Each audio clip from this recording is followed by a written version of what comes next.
Queridos irmãos, hoje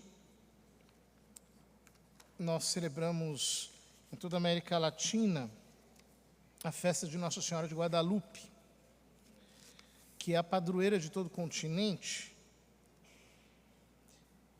cuja história vem relatada na liturgia das horas, num trecho desse documento chamado Nicama Porrua, que recolhe o testemunho de São Juan Diego acerca da aparição. Queria comentar alguns trechos desse documento. No sábado de 1531,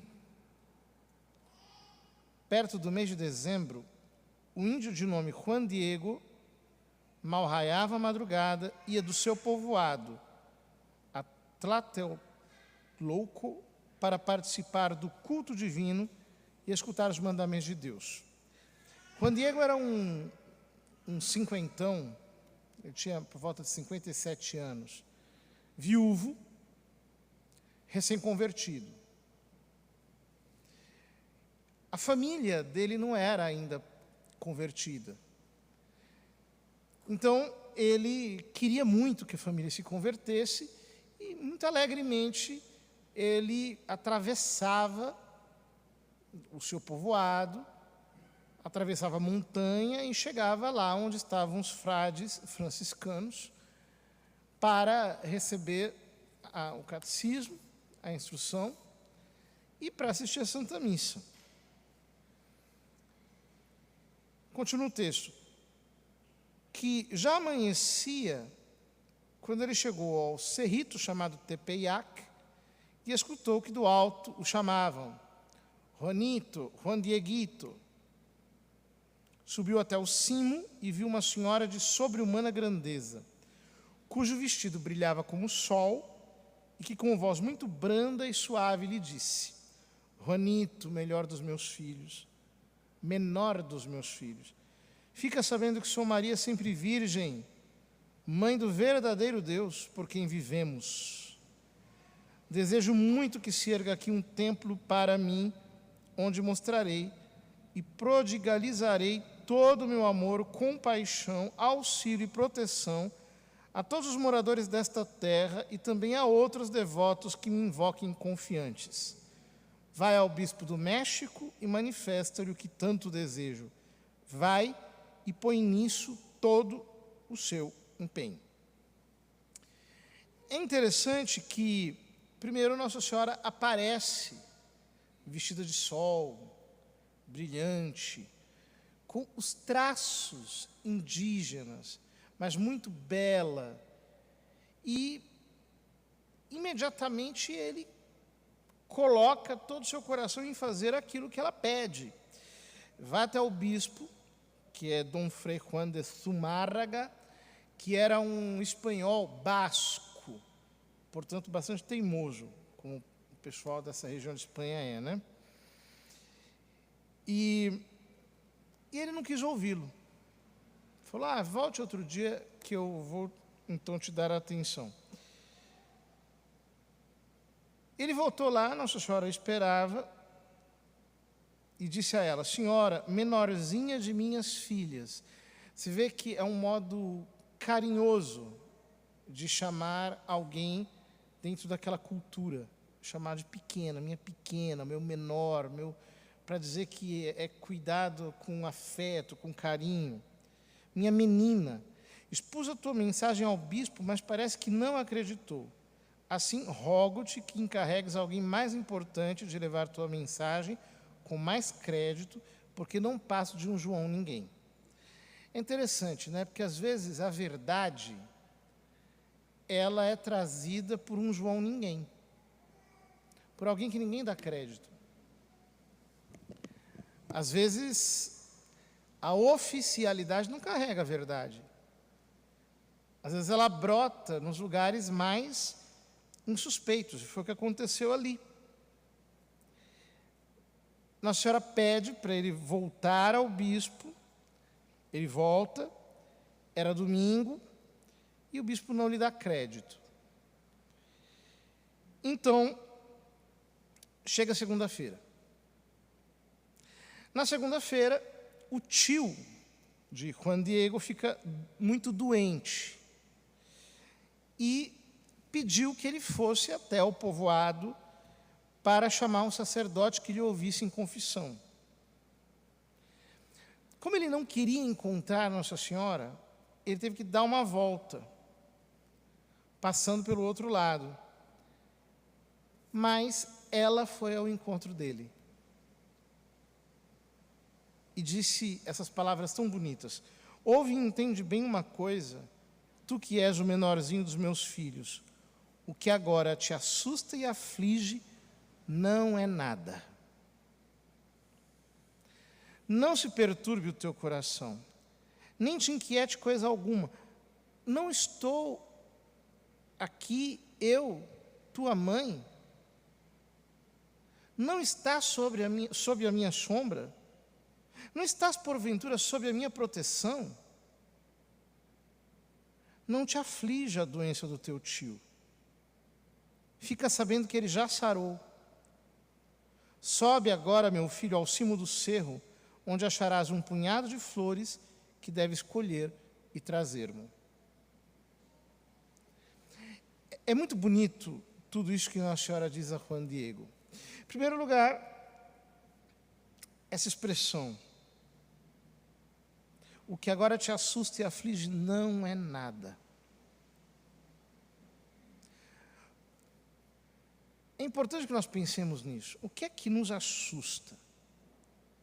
O que é que nos aflige? Isso não é nada. Não se perturbe o teu coração, nem te inquiete coisa alguma. Não estou aqui, eu, tua mãe? É uma palavra que Nossa Senhora diz a nós. Não estou eu aqui, tua mãe? Não estás sob a minha sombra? Não estás, porventura, sob a minha proteção? Não te aflijas. Não te aflijas. Então ela dá o sinal. Ele chega ao alto do monte em pleno inverno, havia rosas de castela, umas rosas grandes. Ele pega a sua tilma, seu manto, enche com aquelas rosas e corre ao encontro do bispo. E, pensando ele que o sinal eram as rosas que haviam brotado em pleno inverno, em grande quantidade, ele derrama aquelas rosas diante do bispo. Enquanto derrama as rosas, aparece na tilma, diante deles, a imagem de Nossa Senhora. A tilma não teria duração de 5 anos, e já está lá há quase 500 anos. Mas não apenas isso. Jogaram ácido, não destruiu a tilma. Teve incêndio, não destruiu a tilma. Houve um terrorista que escondeu uma bomba numas flores, a bomba explodiu, destruiu até o mármore do altar e não teve nenhum arranhão na tilma. Com tão grandes sinais, então a igreja pediu que se fizessem estudos. E, ainda na primeira metade do século XX, a igreja pediu que um cientista ateu, prêmio Nobel, chamado Richard Kuhn, estudasse a tilma. E, de fato, ele era ateu. E o que ele constatou? Em primeiro lugar, que ali não há tinta alguma, nem de origem animal, nem de origem vegetal, nem de origem mineral. Depois, a imagem não está impressa na tilma, mas ela está como que sobre a tilma, de tal modo que passa raio laser entre a imagem e a tilma. Mas a imagem está como que em alto relevo, como se houvesse um manto sobre a tilma.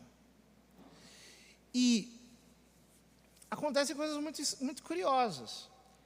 Então, ele levou a imagem para ser analisada num laboratório ali montado no santuário. E o que acontecia? Quando ele chegava com a lanterna diante dos olhos, os olhos se fechavam. Então, ele viu que a imagem tem pulsação e tem temperatura. Temperatura acima daquilo que se espera de um tecido. Ele ficou impressionado porque nas vestes dela estão as montanhas do México perfeitamente desenhadas.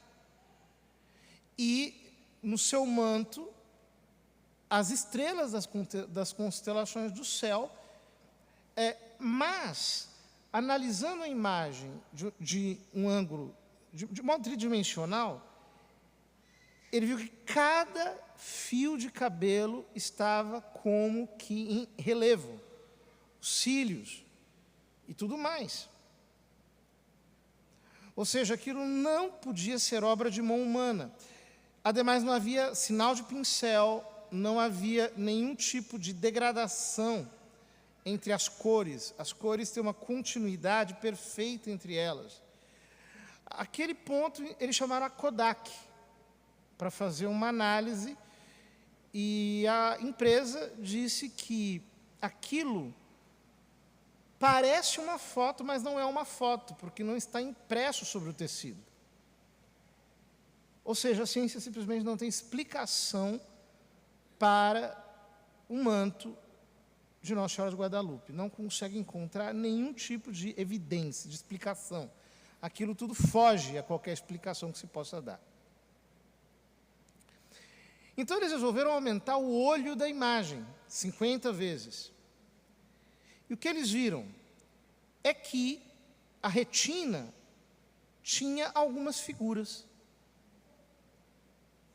Então, tinha exatamente a cena de quando o manto foi desenrolado na frente do bispo. O bispo de joelhos, a outra pessoa que estava ali, etc., o próprio índio, refletidos dentro da retina da imagem. E o mais incrível é que, inclusive, havia uma menina negra ao lado do bispo. Só que naquela época era proibido que tivessem negros no México. Não havia permissão. Então eles ficaram curiosos, mas que coisa estranha, tem uma menina negra na foto, como assim? Então, analisando os arquivos, eles descobriram que havia uma menina negra que foi levada para o México naquela época, mas que justamente porque não era permitido haver africanos ali, eles iam deportá-la. Para não deportá-la, o bispo a tomou como sua criada. E estava lá a menina na retina de Nossa Senhora de Guadalupe. Mesmo os cientistas mais céticos, eles ficam impressionados com o que está ali. Na igreja, por exemplo, o padre Quevedo, recentemente falecido, era um homem muito crítico em relação aos milagres. Mas, quando o assunto era Nossa Senhora de Guadalupe, ele mesmo, acho que até escreveu um livro, se não me engano, sobre Nossa Senhora de Guadalupe, ele mesmo ficou impressionado. Ora, só que o maior milagre não foi nada disso. Isso é tudo extraordinário, tudo grandioso, etc. Mas isso só foi recentemente descoberto. O maior milagre foi que, até 1531, a igreja tinha conseguido converter mais ou menos 10 mil índios. A partir de 1531, quando acontece a aparição de Nossa Senhora em Guadalupe, a igreja passa a batizar 10 mil índios por dia. E em alguns anos, eles conseguem uma conversão em massa de milhões de índios. Milhões. Ou seja, Nossa Senhora apareceu na América Latina como uma espécie de rainha dos apóstolos, para inaugurar essa grande colheita de almas, para promover a evangelização daqueles índios que estavam precisando receber a palavra, mas que, por um impulso sobrenatural, de repente, perceberam e foram tocados pela graça e vieram realmente para Cristo. Justamente naqueles anos em que a Reforma Protestante estava levando um terço da cristandade na Europa para a apostasia, o cisma. Tudo isso nos leva a pensar quanto para Nossa Senhora é importante a evangelização. O quanto para ela o anúncio do Evangelho para os não alcançados é uma prioridade.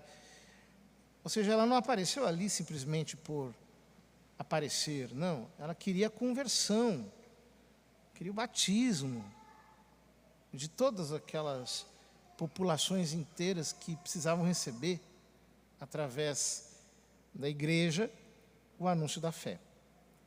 Vamos pedir, portanto, a Nossa Senhora de Guadalupe que o continente latino-americano possa ter um verdadeiro despertar espiritual, um despertar da fé, um despertar da igreja, que nós possamos, nesses dias, contar com a intercessão dela, para que a palavra seja levada a mais e mais pessoas com verdadeira força sobrenatural. Não apenas como uma propaganda humana, com um marketing terreno, mas com aquilo que de fato é palavra de Deus.